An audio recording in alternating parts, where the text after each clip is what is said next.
It's time now for your culture update. And dissident Iranian filmmaker Jafar Panahi hit the Cannes red carpet last night as he made his first appearance at an international film festival in 15 years.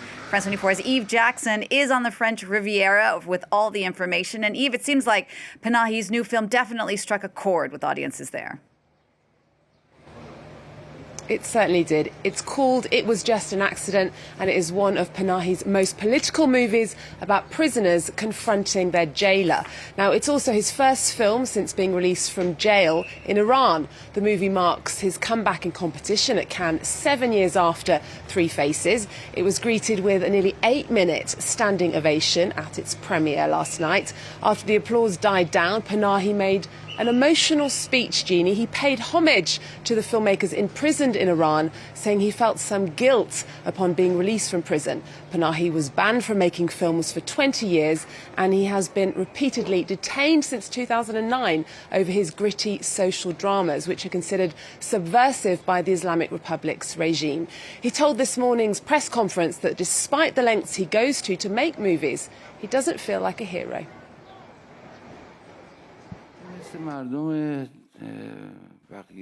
I behave just like other Iranians. I'm not a special case in any manner. Iranian women are forbidden to go out without a headscarf, but they do so anyway. It's a ban. They're perhaps endangering themselves if they do. It doesn't matter. I'm not doing anything more heroic than what all the Iranians do. As soon as I finish my work here, I will go back to Iran the following day.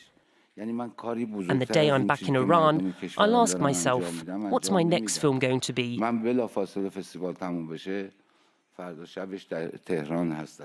شیبا خانوم تو اصلا چه شکلی به رفیق عمو سالارت اعتماد داری؟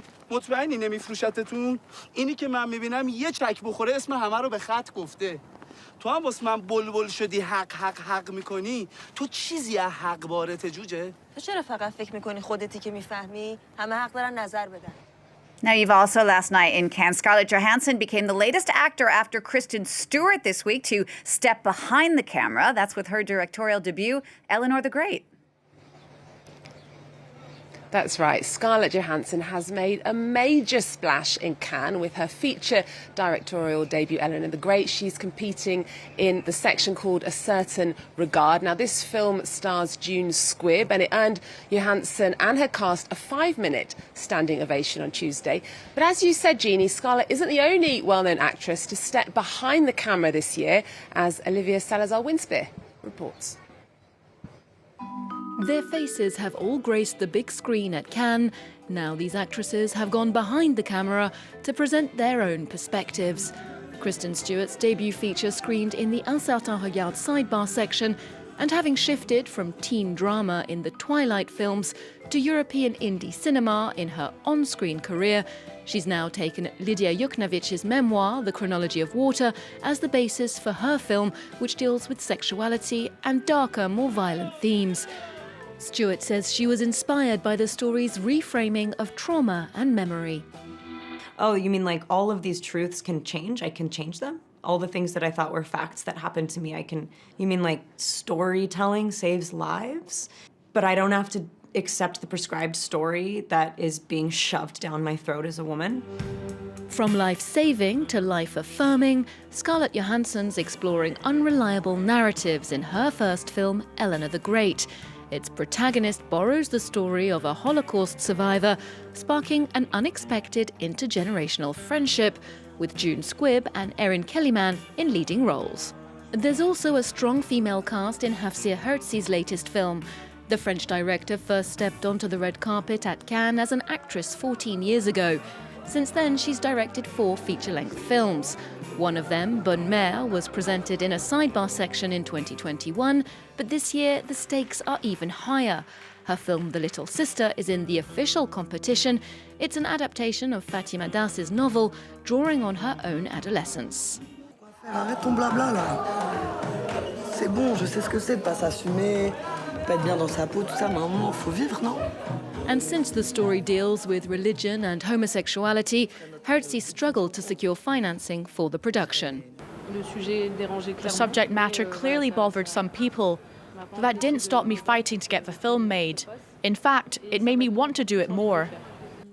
Hertzi's been applauded for her delicate approach to her actors' performances, suggesting we should be seeing her in the director's chair again sooner rather than later. So, Eve, a definite trend there in Cannes this year of female actors becoming directors, but also a trend of standing ovations with a lot in the last 24 hours. It's a good sign, isn't it? The director Rebecca Sadowski and star Jodie Foster unveiled their film A Private Life on Tuesday evening, and that was greeted by a 10-minute standing ovation. Foster plays a psychiatrist in her first French-speaking lead role.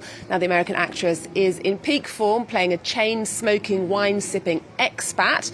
She brings wit, vulnerability and quiet intensity to a role written just for her in flawless French.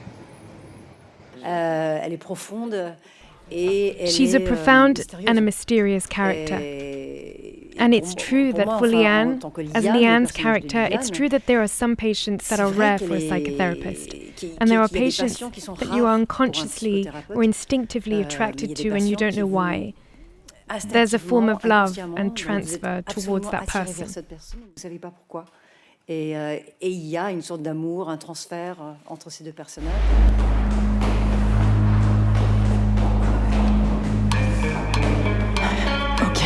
Friedman, nom de jeune fille, Kinder, Perle Kindertod. La mort de Perle, putain. Eve, thank you so much. And remember, you can join Eve every evening live from the red carpet at the Cannes Film Festival. That is at 6:30 p.m. tonight. Looking forward to it.